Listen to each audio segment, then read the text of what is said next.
नमस्कार दोस्तों, स्वागत है आपका हमारे चैनल बायोग्राफी क्राइम टॉक पर, जहां हम इतिहास के सुनहरे पन्नों को खोलते हैं और बताते हैं आपको वो बातें जो शायद किताबों में सिर्फ कुछ लाइनों में सिमट जाती हैं। आज हम बात करेंगे मगध साम्राज्य की, भारत के इतिहास का वो साम्राज्य जिसने भारतीय राजनीति, प्रशासन और संस्कृति की नींव रखी। मगध यानी आज का दक्षिण बिहार और झारखंड का कुछ हिस्सा, यही वह भूमि थी जहां से भारतीय इतिहास के सबसे शक्तिशाली साम्राज्य मौर्य, नंद, शुंग और गुप्त साम्राज्य उभरे। पर सवाल है, मगध साम्राज्य का उदय कैसे हुआ, और वो साम्राज्य जो पूरी उत्तर भारत की नीति तय करता था, आखिर कैसे विलुप्त हो गया। आइए जानते हैं एक एक चरण में। ऐतिहासिक पृष्ठभूमि, 6ठी शताब्दी ईसा पूर्व। उत्तर भारत में 16 महाजनपद थे: काशी, कौशल, वत्स, अवंती और इनके बीच उभरता हुआ मगध। मगध की भौगोलिक स्थिति अत्यंत लाभकारी थी। गंगा और सोन नदियों के बीच बसा यह क्षेत्र उपजाऊ और व्यापार के लिए आदर्श था। यही कारण था कि मगध बहुत जल्द एक मजबूत राज्य बन गया। प्रारंभिक शासक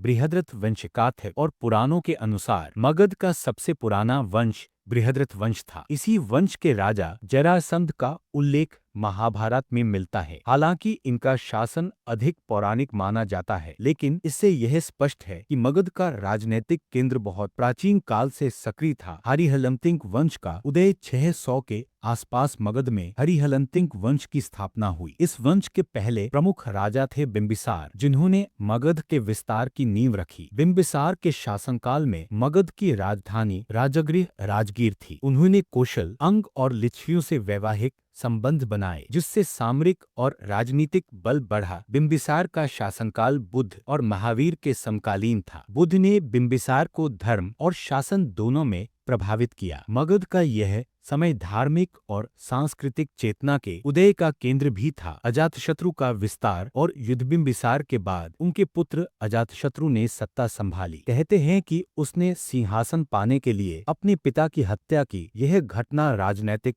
महत्वाकांक्षा और मगध की शक्ति की भूख का प्रतीक थी। अजातशत्रु ने कौशल और वज्जी संघ के खिलाफ युद्ध छेड़े। उसने पालीसा नामक नई राजधानी बसाई, जो बाद में पाटलिपुत्र के रूप में प्रसिद्ध हुई। अजातशत्रु का शासनकाल मगध को एक विशाल साम्राज्य में बदलने की दिशा में निर्णायक कदम था। शिशुनाग और नंद वंशों का उदय। अजातशत्रु के बाद हरिहरनतिंक वंश कमजोर हुआ। तभी एक नए नेता शिशुनाग ने सत्ता संभाली। शिशुनाग वंश ने अवंती को मगध में मिलाया और भारत का पहला वास्तविक साम्राज्य रूप दिया। इसके बाद सत्ता आई नंद वंश के हाथों। नंद वंश, विशेष रूप से महापद्म नंद, को भारतीय इतिहास का पहला साम्राज्य निर्माता माना जाता है। उसने छोटे छोटे राज्यों का विलय किया और मगध को एक आर्थिक और सैन्य शक्ति में बदल दिया। चाणक्य ने बाद में कहा था कि नंदों की अपार धन संपत्ति के सामने अन्य सभी राजपरिवार छोटे लगते थे। मौर्य काल की नींव, लेकिन नंदों की निरंकुशता से असंतुष्ट जनता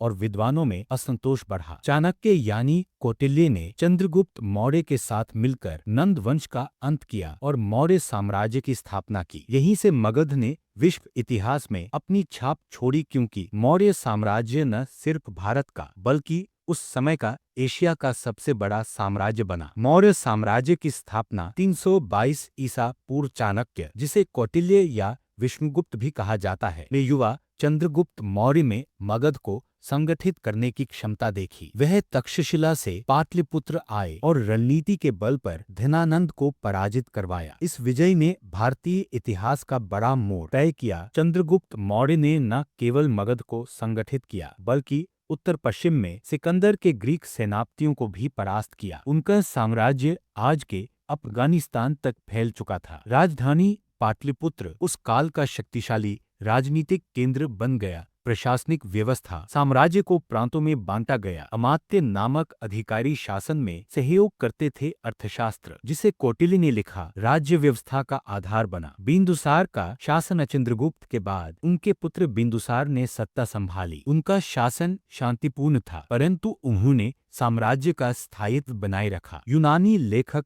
देमाकस और मेगस्थनीज ने बिंदुसार के शासन की प्रशंसा की है। बिंदुसार को अमित्रघात, शत्रु विनाशक कहा गया। अशोक महान का युग स्वर्णकाल अशोक बिंदुसार का पुत्र मौर्य वंश का सबसे प्रसिद्ध सम्राट बना। उसका प्रारंभिक जीवन युद्धप्रिय था। कलिंग युद्ध में उसने हजारों लोगों की मृत्यु देखी और वहीं से उसके हृदय में परिवर्तन की लहर जगी। कलिंग युद्ध के बाद अशोक ने बुद्ध धर्म को अपनाया। वह हिंसा से हटकर करुणा, दया और धर्म के मार्ग पर चला। उसने धम्म नीति लागू की जिसमें नैतिकता, सहिष्णुता और समानता को बढ़ावा दिया गया। अशोक की प्रमुख उपलब्धियां सारे भारत में धर्म प्रचारकों को भेजा। तीसरी बौद्ध संगीति का आयोजन किया। श्रीलंका, म्यांमार और नेपाल तक बौद्ध धर्म फैलाया। पूरे साम्राज्य में स्तंभ लेख स्थापित करवाए। अशोक ने किसी पर भी बौद्ध धर्म थोपने की कोशिश नहीं की। उसकी नीति मानव कल्याण पर केंद्रित थी। उस समय मगध वास्तव में भारत का सांस्कृतिक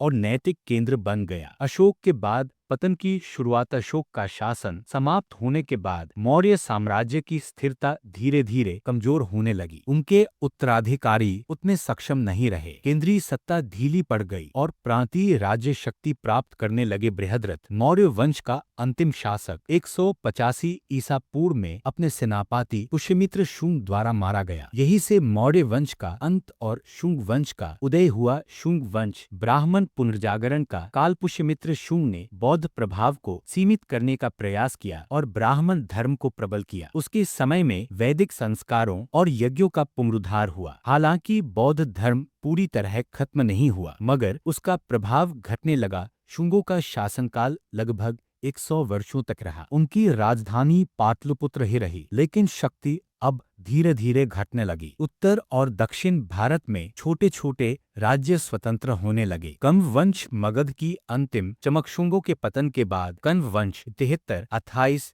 ईसा पूर्व सत्ता में आया। यह वंश ब्राह्मण उद्गम वाला था और उसने प्रशासनिक रूप से व्यवस्था बनाए रखी। परंतु इस काल तक मगध की राजनीतिक शक्ति काफी घट चुकी थी। कण्व वंश के अंत में आंध्र या सातवाहन वंश दक्षिण भारत में उभर आया, जिससे मगध की केंद्रीय सत्ता समाप्त हो गई। पाटलिपुत्र अब एक प्राचीन गौरव का प्रतीक मात्र रह गया। मगध का आर्थिक व सांस्कृतिक पतनसमय के साथ मगध के व्यापार मार्ग बदलते गए। गंगा की दिशा और स्थल परिवर्तनों के कारण नदियों पर निर्भर अर्थव्यवस्था कमजोर पड़ी। नए साम्राज्य जैसे कुषाण, सातवाहन और गुप्ता वंश उत्तर भारत में उभरने लगे। हालांकि गुप्त साम्राज्य का उद्भव भी मगध से जुड़ा था, पर उस समय मगध साम्राज्य शब्द ऐतिहासिक रूप से समाप्त हो चुका था। गुप्तों ने पाटलिपुत्र को अपनी सांस्कृतिक राजधानी बनाया, पर राजनीतिक केंद्र अब उत्तर प्रदेश और मध्य भारत की ओर खिसक गया। मगध की विरासत, मगध साम्राज्य का विलुप्त होना उसके योगदान को कम नहीं करता। उसने भारत को दिया पहली बार केंद्रीकृत साम्राज्य की अवधारणा। प्रशासनिक संगठन का प्रारूप, अर्थशास्त्र जैसी राजनीति की ग्रंथ परंपरा, धार्मिक सहिष्णुता और धर्म प्रचार की विचारधारा आज भी राजगीर, नालंदा और पाटलिपुत्र के खंडहर मगध की महानता के साक्षी हैं। तो दोस्तों, मगध की कहानी हमें यह सिखाती है कि साम्राज्य सिर्फ युद्ध या भूमि से नहीं, बल्कि विचारों और नीति से बनते हैं। मगध ने भारत के इतिहास को आकार दिया और ऐसी व्यवस्थाएं दी